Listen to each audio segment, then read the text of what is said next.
हम आपको पढ़ा दिए थे कि गोलीय दर्पण जो होता है वो दो प्रकार का होता है। पहला होता है अवतल दर्पण, जिसे इंग्लिश में कहते हैं कनकेव मिरर, और दूसरा होता है उत्तल दर्पण, जिसे इंग्लिश बोलते हैं कन्वेक्स मिरर। ठीक है, इसको लैब में जब आपको लेकर जाया जाता है तो उस वक्त बच्चों को बताया जाता है कि बाबू दर्पण गोल होगा, तो जो बीच में धंसा होगा और किनारे पर मोटा मोटा होगा उसे अवतल दर्पण, और जो बीच में बिल्कुल मोटा होगा और जो किनारे में पतला होगा उसे उत्तल दर्पण बोलते हैं। इस तरह से बताया जाता है बच्चों को। ठीक है, सबसे पहले जानते हैं कि अवतल दर्पण क्या है।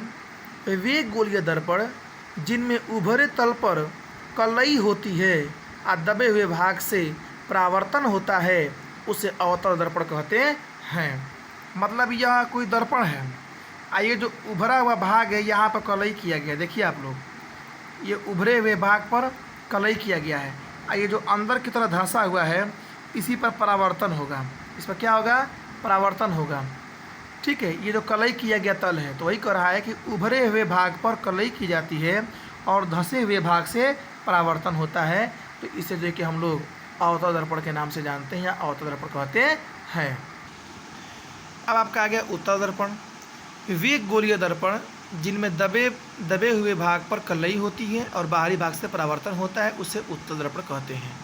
मतलब जो ये अंदर की तरफ दबा हुआ है इसमें कलई की जाएगी, और जो बाहर ये ऊपर की तरफ उभरा हुआ है इस पर जो कि परावर्तन होगा। तो जब परावर्तन होगा तो इसमें रिफ्लेक्शन की क्रिया भी होगी, तो ऐसी क्रिया को, ऐसे घटना को हम उत्तल दर्पण के नाम से भी जानते हैं।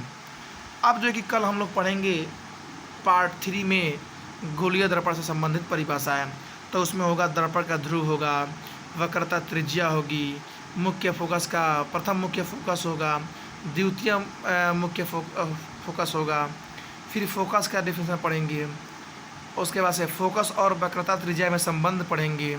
तो ये सारी चीज़ें जो है कि हम लोग साइंस के पार्ट 3 में हम लोग इसका डिफिनेशन को जानेंगे। तो गोलीय दर्पण से संबंधित परिभाषाएं यहाँ तक रहेगा, और साइंस के पार्ट 3 वाले भाग में हम लोग जानने का प्रयास करेंगे। ठीक है, थैंक यू, धन्यवाद बेटा। देखिए 12 बजने वाले हैं और रात को जग कर आप लोग का जो है कि हम वीडियो बना रहे हैं। चूँकि आप लोग पढ़ें, जिस तरह हम मेहनत कर रहे हैं उस तरह आप लोग भी मेहनत करें। बाबू बहुत मेहनत लग रहा है, चूँकि लिखना पड़ रहा है, शॉर्ट लिखना पड़ रहा है नोट्स, और आपको बताना पड़ रहा है। तो आपसे रिक्वेस्ट है, प्लीज़ आपसे आग्रह है कि आंखें मेरी इस वक्त दर्द कर रही हैं, क्योंकि पढ़ने की मुझे तो आदत है, रात को हम पढ़ते भी हैं। तो आपसे रिक्वेस्ट है, आग्रह है कि रात को अभी देखिए 12 बज रहा है, फ़ैन भी चल रहा है, आवाज़ आपको जा भी रहा होगा, तो आप इसको पढ़ें, अच्छे से पढ़ें, समझें। नहीं आता है कमेंट करें, और जो है कि इसको अपने नोट्स पे नोट आउट कर लें। थैंक यू, धन्यवाद, गुड नाइट।